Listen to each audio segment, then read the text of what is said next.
I'm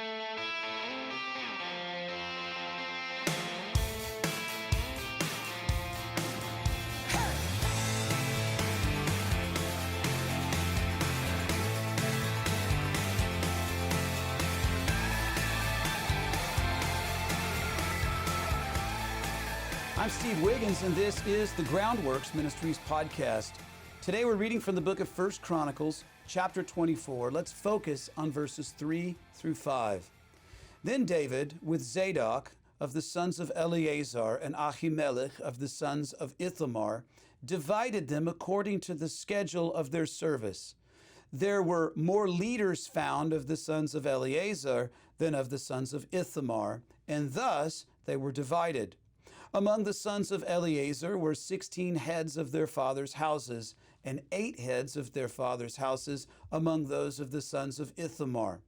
Thus they were divided by lot, one group as another, for there were officials of the sanctuary and officials of the house of God, from the sons of Eleazar and from the sons of Ithamar. Some people believe God has not been fair with them. Is that the way you feel? They look at others who have better lifestyles, more interesting jobs, or maybe a more beautiful spouse. I wonder sometimes if my wife thinks that about me. Why does she get a beautiful husband? But I digress. And then they feel cheated in life by God. They know God is omniscient, that He knows all things. He's omnipresent. He's right here with us. He's omnipotent. He has the power to effect change.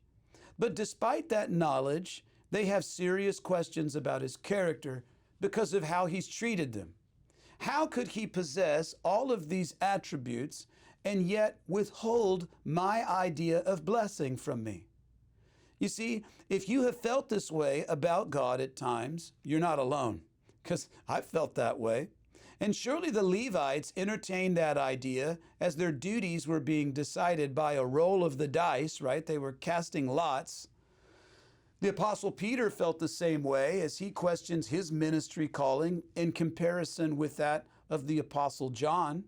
Consider this from John chapter 21, verses 20 through 22. Then Peter, turning around, saw the disciple whom Jesus loved following, who also had leaned on his breast at the supper, and had said, "Lord, who is the one who betrays you?" Well, Peter, seeing him, speaking of the Apostle John, said to Jesus, "But Lord, what about this man?"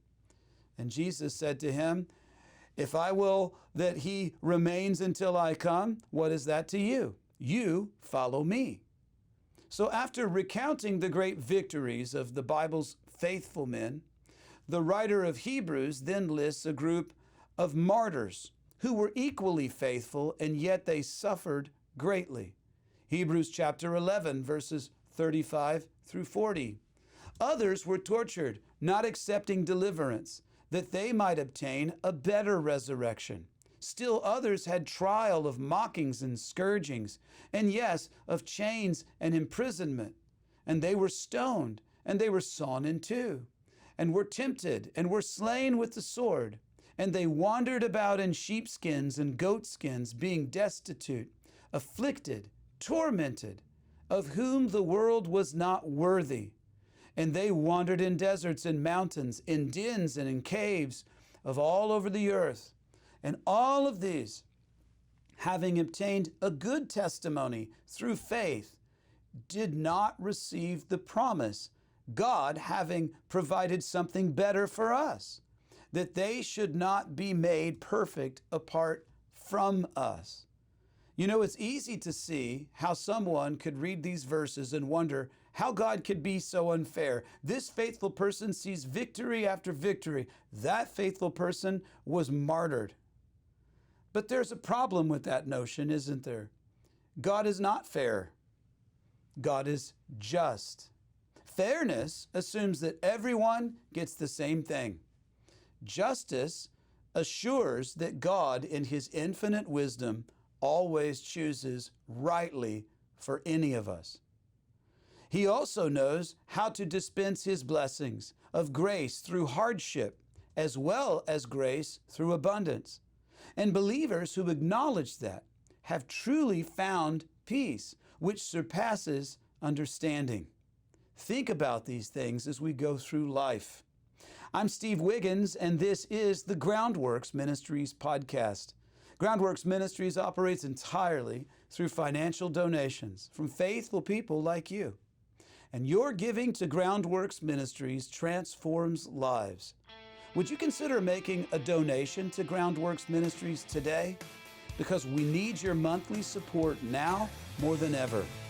Donating is secure and it's easy at our website, groundworksministries.com. Now, another way to help is to tell people about Groundworks Ministries.